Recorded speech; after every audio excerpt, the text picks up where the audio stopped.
Welcome back to the show. If you're just joining us, this is Majority Caucus live on your multi-TV.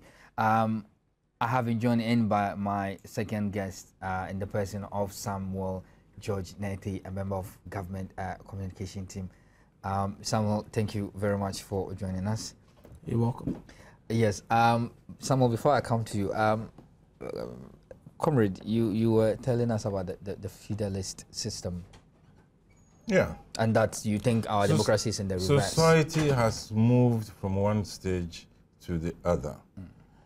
We started with the communal sort of society where people lived and there were no... the only classification we had in society was about who was head of the family and things like that. And then we moved into slave society, where people were slaves and they were slave masters. Okay. Then we moved into feudal society, where chiefs came and people took over land through war. Which and of things these like that. classes of, you know, how to say, politics or governance or in terms of political ideology, do you think the MPP is affiliated to, you know? I don't, what I'm trying to say to you is that society has moved on. Okay. So I'm not talking about who is affiliated to what, because some of the societies died and some are on the way towards death, some of those types of societies. And therefore, we have been late, especially in Africa and Ghana. We have been late in terms of the fact that we still have traces of feudalism, in terms of people who become leaders, not by virtue of the fact that the mass of the people elect them as their leaders, but because of the accident of birth, that you happen to be born into a particular family and then you become the leader or the chief of the whole community. But, now, that thing has been there throughout the world before. In some societies, it is gone long time ago. And in here, we have still traces of them. We have decided to adopt a democratic system. Now, when society, after feudalism was overthrown in Europe and everywhere else, came about the democratic system. Okay. And in some places, apart from a few places like UK, where even it is there only, the feudal system is there only in name, nobody has to go and let's pay retreat. allegiance. Indeed, let's retreat to issues of peace. In a nutshell, we do not trust the MPP and Akufo-Addo, of course, as the leader, to be committed to the peace process. He represents a force. He represents a force. And that force has, since the 1951-54, has always had violence as their watchword. They were the ones who formed the NLM. Those in the MPP are the ones who formed the NLM, the Matimihons, and who used to bury women alive.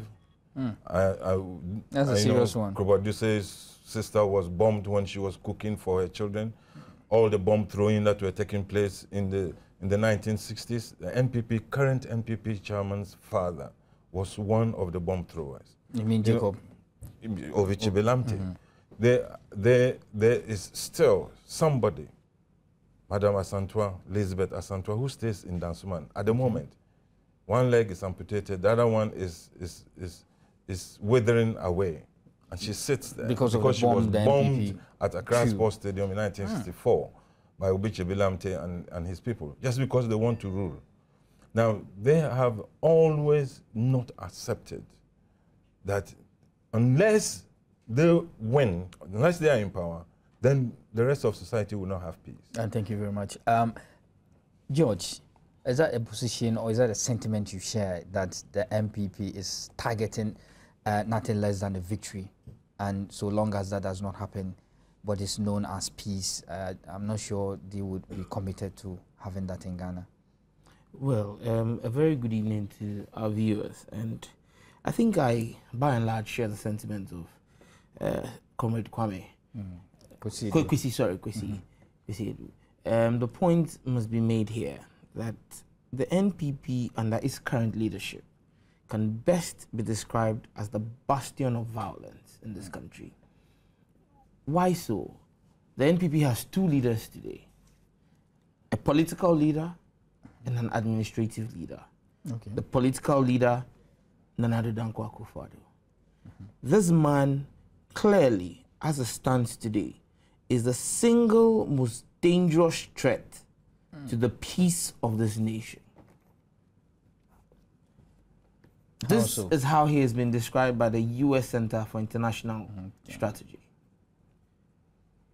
This is a man who has made the most inflammatory statements in the build-up to the 2012 election.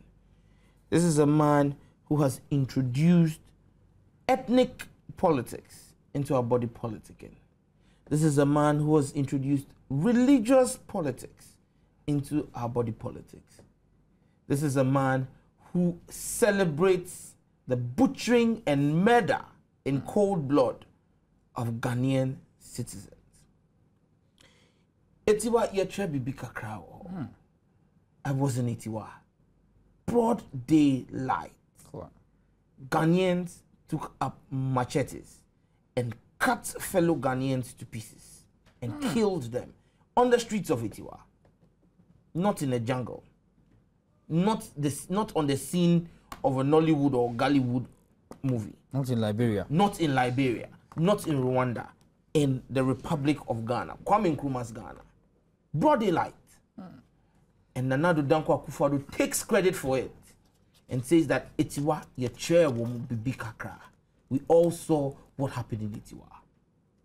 That is serious. This is a man who says, Yen Akanfo.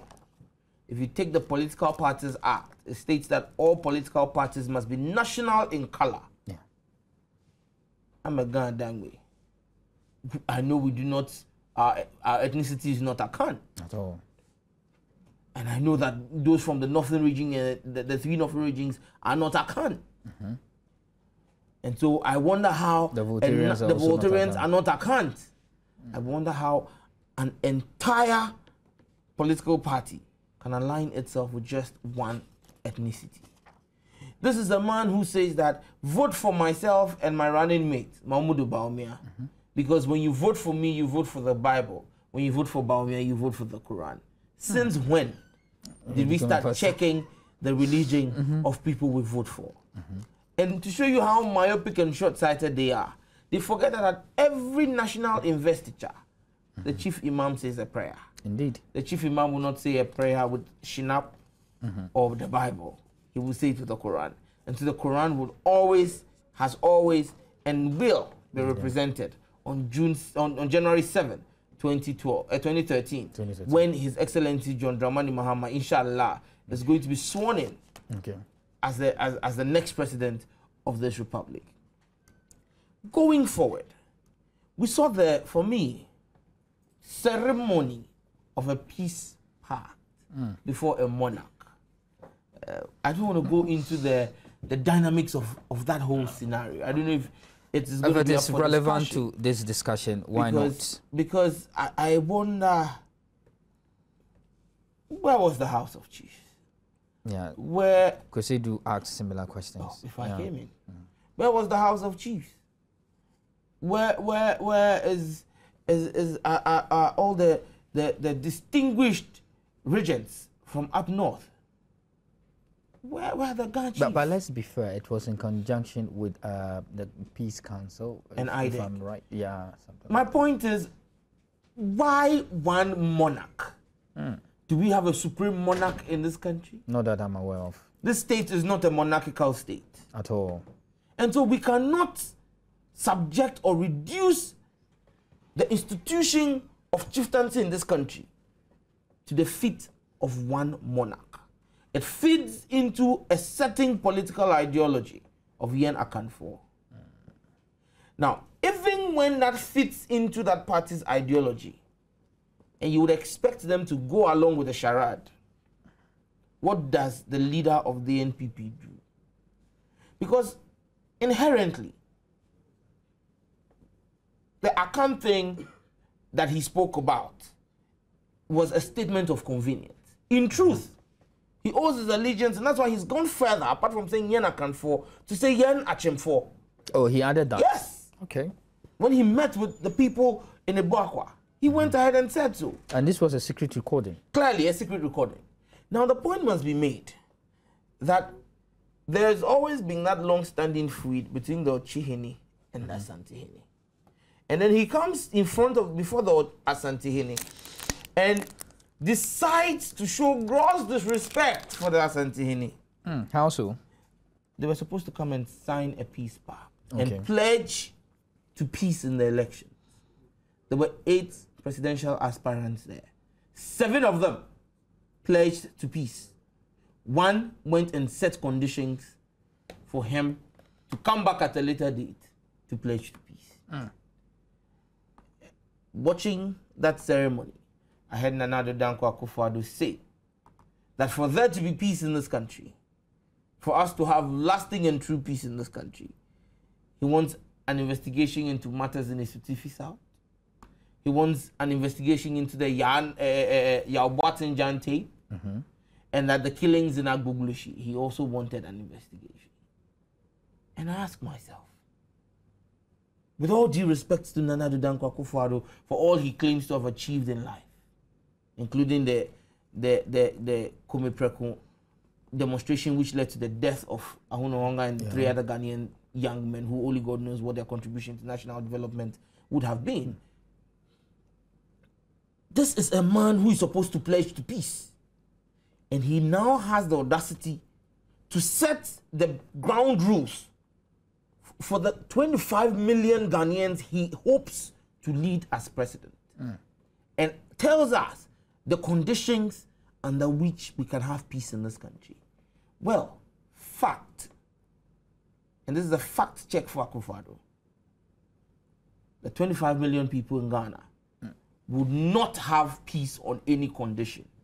The peace we want in this nation is unconditional. Okay. No one person can set conditions for us before we have peace in this nation.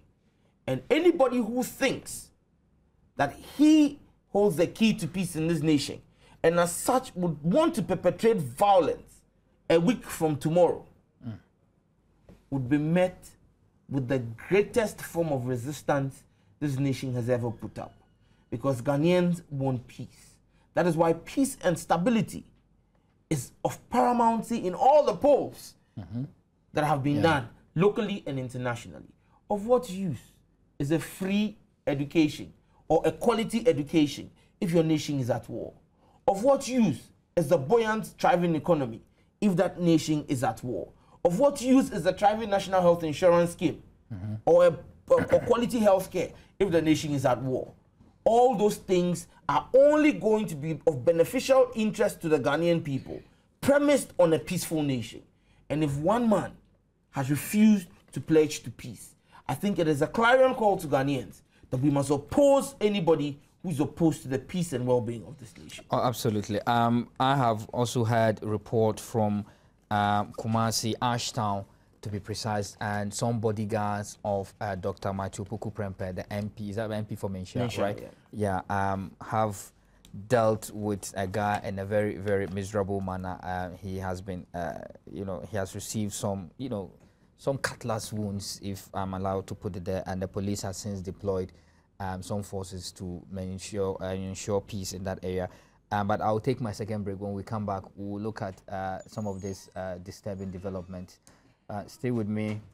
Don't go away. I'll be right back. Welcome back. If you're just joining us, this is Majority Caucus live on your multi-TV. Issues discussed so far are, issues concerning security as regards this year's 7th December election.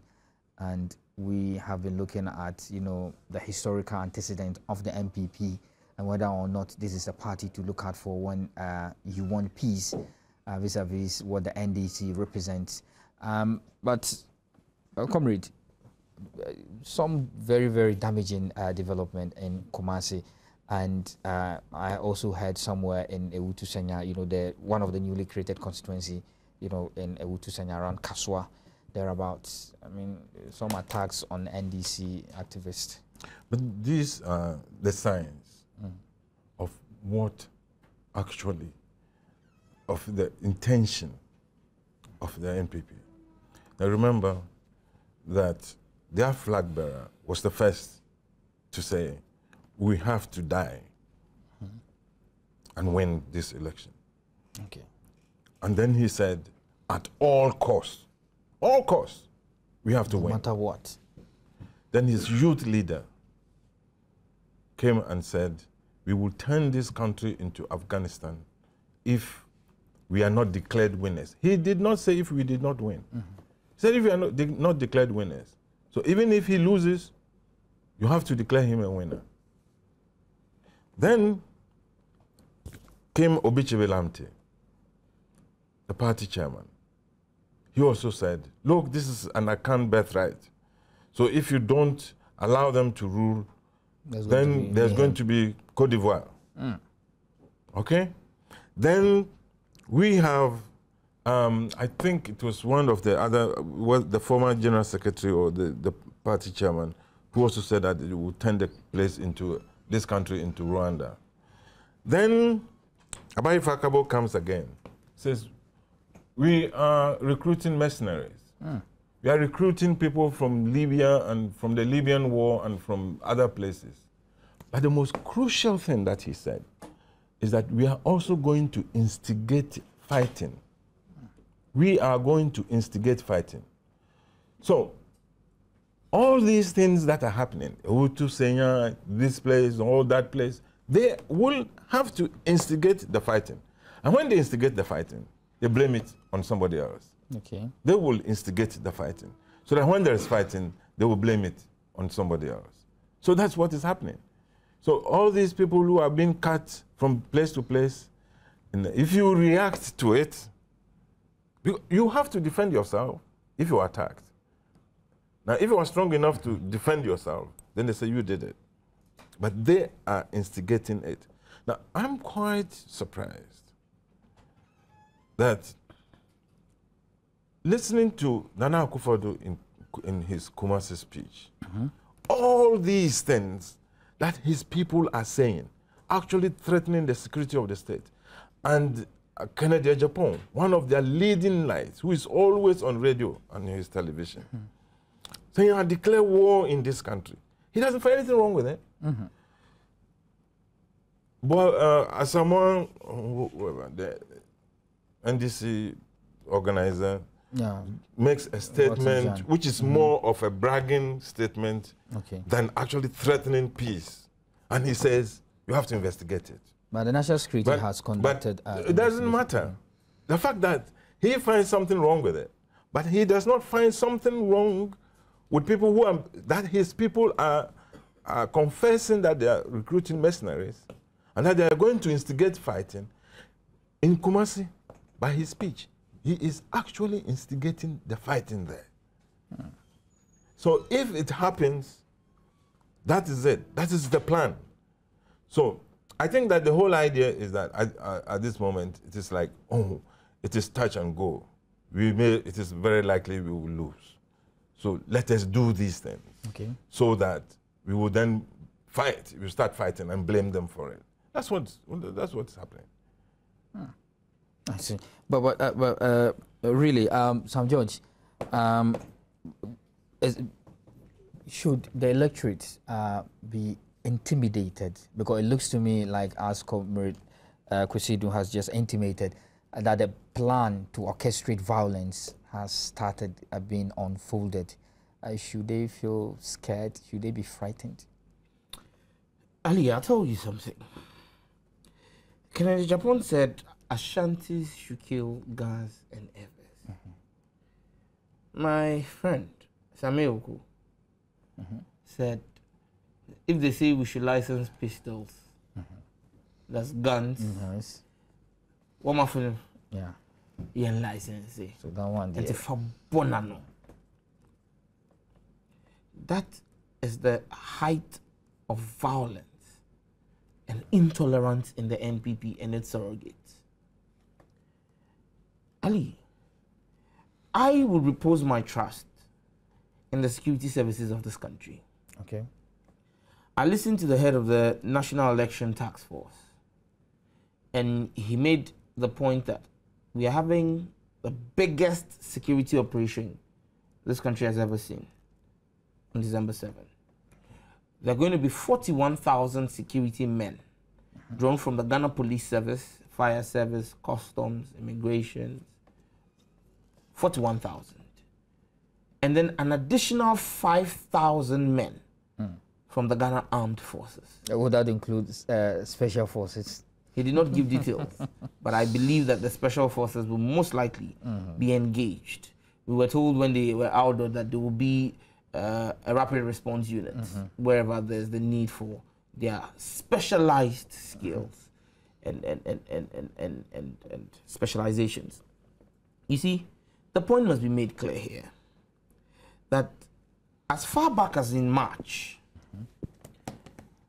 I picked up intelligence from a very credible source within the NPP that even then, they were very scared of an election against His Excellency, the late President John. Even when they weren't in power? No, in March of this year. In March, okay. Of this year. They were very scared of going into the elections. And for them, they had an ace card. Play the Woyome thing. Okay. And push Ghanaians away from the NDC and let it work for us. But they had a plan B.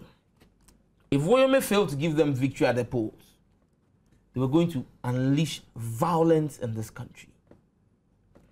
Unleash violence which will invite international security forces into this country. Okay. And for them, the only way they would have retreated from their violent act would have been for us to have a government of national unity, with Akufo-Addo replicating the role his father played as a ceremonial president or prime minister, as the case will be, because constitutionally our president will have more powers this time, and then the prime minister will be ceremonial. That is what their plans were as far back as March this year. Fast forward about 3 months to June, when the Cabo tape recording was done. That tape was only played recently, but it does not mean it was only recorded recently. Okay. Fast forward to June. If you listen to the tone of Cabo's recording, he was reporting on an assignment that had been given to him. Yeah. If you listen to the trend of the discussion, he was giving a status report, a SITREP, situation report of how far he had gone with an assignment. Okay. Previously, he had had a trial run of his grant scheme at Asempa FM, where he looked at his response time. He got a call from Obsinadoye. Within 5 minutes, he could mobilize 100 tanks to stop Asempa FM. And the premises of Joy FM. And the premises of Joy FM. He was looking at, he was honing in and fine-tuning. It was basically a drill session for him and his tasks. Fast forward, this tape has been played. For me, I'll call on the security services. A lot of time has elapsed between when that recording was done and now. The Libyan mercenaries, the returnees from Libya, the mercenaries from Togo, from Sierra Leone, from Liberia, it's very likely some of them are in our midst already. I will need to make one call clear to every Ghanaian. At 7 a.m., go out and go and cast your ballot. When you cast your ballot, go back home. Okay. At 5 o'clock, come back to your polling center and watch the counting. And let us see the victory of the NDC. It is one man, one vote. Then this goes specifically to the polling agents of the NDC. We need them to be vigilant. But they should remember, it does not rest in their own powers or in their hands for them to seek redress. That is why we have a huge security operation underway. There will be security personnel at each of the 26 or 27,000 polling centers. Make a report to the security person on duty and make a report to your district, your constituency executives. Let us know what is going on. Let us not take the law into our hands. They are going to act as agent provocateurs. They want to provoke a violent action. It takes two to fight. Indeed. We will not fight with them. Yes. If they try to fight, yes, the security forces of Ghana, including the special forces, with them. Yeah, because we will resist any oppressor and aggressor, both within and without. Absolutely. We will look at the issues of security furthermore, and when I come from this quick break. Stay with me. Don't go anywhere. Hello, welcome back. This is Majority Caucus live on your multi-TV. And quickly, George, you are aware that there has been some rather explosive feedback from the Ivorian government regarding the statement Akufo-Addo made at the IEA debate, the final IEA presidential debate, that he has seen or cited a UN document that has indicated that we are still harboring some dissidents planning to topple the Ivorian government. Well, you see, Akufo-Addo went on a certain trajectory. And if you understand the grand picture that he was playing in, you would understand why he sought to be a traitor. Let me tell you something. If Ghana was the United States, the statements Akufo-Addo made yesterday, he would have been tried for treason. Yes. Because you cannot put the sovereignty and integrity of your motherland at risk simply because of your parochial interest and sell your motherland to a foreign interest. And that is what Akufo-Addo sought to do. Citing a phantom UN report which nobody can tell us which committee of the United Nations or whether it was the Security Council that issued or sanctioned that report. Listen, it is public knowledge in Ivory Coast that certain elements in the Ivorian government of President Alassane Ouattara have sworn that it is in the Ivorian interest for Nana Addo Dankwa Akufo-Addo to be emerged president in Ghana. Okay. To that effect, they have even granted press interviews in Ivorian newspapers and even set up a new military base close to their border with Ghana at Hafasini. This is serious. Yes. And dangerous. And so when somebody who seeks to become president of this republic is scheming with foreign interest to destabilize this nation so that he can attain the reins of power, Hassan Ayariga succinctly put it at the Peace Pact signing. Okay. If you want to divide the people, who would you rule? If our national sovereignty is being sold to foreign interest, do not forget, this is at a time where the precious mineral resource of oil is an issue of great difficulty between these two countries. Yes. Akufo-Addo claims that he is going to fund his phantom SHS promise from oil returns, oil revenue. That oil is what he is mortgaging for Ivorian support. How can he possibly fulfill his promise when the source of his funding, he has mortgaged it to Ivorians? Look, Ali, let us not joke going into this election. You are talking about people being macheted as we speak right now in Mensha by Matthew Poku Prempeh. Ali, the NPP has been sharing machetes as part of their politicking campaign. I have seen pictures of NPP campaigns where they go out and they are giving machetes. They claim it is to farmers. And on the handle of the machete, they have a sticker that has been put on the handle with Akufo-Addo's picture and the inscription, "All die, be die." And under it, they have quoted, "The battle is the Lord's." If you are sharing machetes to people, what is your agenda? Ali, we must be very careful in this country. Indeed. There is a sinister force on the prowl. I'm sure that the security is listening and there is a watching need for us to curtail it. I've always said that this election is going to be between the forces of good and the forces of evil. When Pastor Mensah Otabil spoke about the bullying and marauding force, I guess he directed his start statement in the wrong direction. there are people who are scheming to destabilize this nation we call home. And that is why I'm not surprised that they make ethnically inflammatory statements like Eslausu did today on Peace FM. Calling very regrettable senior statesmen, telling them that they would have been cattle headsmen if not for free SHS. Very, very what she doesn't know that is that even today, education is not free in the north. Absolutely, because if it were, I wonder what the Kayaye will be. Why are the Kayaye in Accra if there is free education in the north? They predominantly migrate from the north. That is what Ghanaians should realize, that look, that free education thing is not the solution. We must give access to quality education. Let me come to you, comrade. Really, it looks to me that many Ghanaians cannot see the logic in trusting Akufo-Addo for anything, not education, not energy, not economics, nothing, not even health. As for security, I think it's worse. Is that a view you share? One of the things that amazes me about Nana Akufo-Addo is that he has been foreign minister before. Okay. Foreign minister. That's true.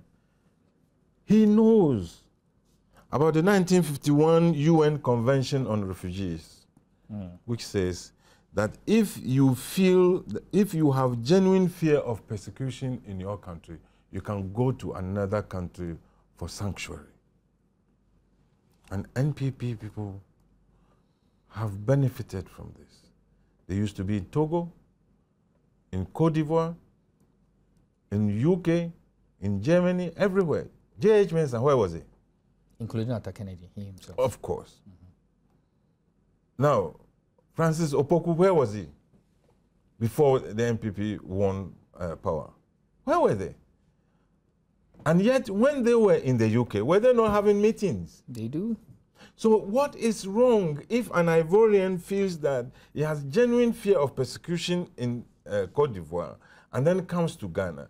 And even if he meets with his colleagues, what's wrong with that? I've been a refugee before. Until 6 years ago, I was living in exile. I still had meetings. Okay. Would that mean that the UK government was harboring dissidents and that, Ghana should probably invade? Is that what happens? He knows that. And then, just because he wants to be in power, he actually goes to inflame a thing like that as to want a situation whereby if he loses the election, you're positioning ourselves against Cote d'Ivoire in a possible war. And especially if they start with their all die be die war, then they will be able to have a base somewhere. All these things about Ghana harboring dissidents have been proved wrong. And in Cote d'Ivoire itself, they proved that the village where the Ivorian report, which they gave to a French, newspaper, that Reuters quoted. I'm surprised by Nana Akufo-Addo. He said he was a foreign minister, and then he comes now. He quotes Reuters that Reuters says UN has seen this, and that's a fact. He goes on rumor mongering. That village is in Cote d'Ivoire. Where there was some fighting, it's in Cote d'Ivoire. So why does he use that? And actually goes against the interest of the people of his country. There are still Ghanaians living in Cote d'Ivoire today. If the Dozos of Ouattara tomorrow get angry because of what Nana Akufo-Addo has said, and they start to attack Ghanaians, who will have caused it? No, certainly Akufo-Addo. And this is the person who wants to run the country. I just can't believe it. He amazes me. But my regret was even in the fact that when he was corrected by His Excellency, he kept insisting and even wanted a rebuttal time to re-echo the point that there is a report, and that the president has done nothing about it. But I am aware that some, so-called dissidents have been arrested and handed over to the Ivorian government, and that's also a fact. Two people who were caught plotting here have been arrested and handed over to the Ivorian forces. Look, the commitment of Ghana to peace, the commitment of Ghana to peace in Ivory Coast is undoubtable. Okay. When President Ouattara wanted to be sworn in 15 seconds. When he wanted to be sworn in as president, it took the singular effort of President John Evans Atta Mills to convince the head of the Constitutional Court, who had come as a refugee in Ghana, to go and swear him in. Indeed. Today, as we speak, President Ouattara is being protected by Ghanaian soldiers. Absolutely. Ghanaian peacekeeping soldiers are protecting Ouattara. Unfortunately, time seems to be flying away when interesting discussions are happening. I will thank you very much, gentlemen, for your time in here with me. I know you have a heavy schedule. I'm most very grateful. Viewers, this is where we draw the curtains on tonight's edition of Majority Caucus. Make a date with me next week, Tuesday. I'll come your way with another powerful and explosive discussion. Till then, be good and stay blessed. Bye-bye.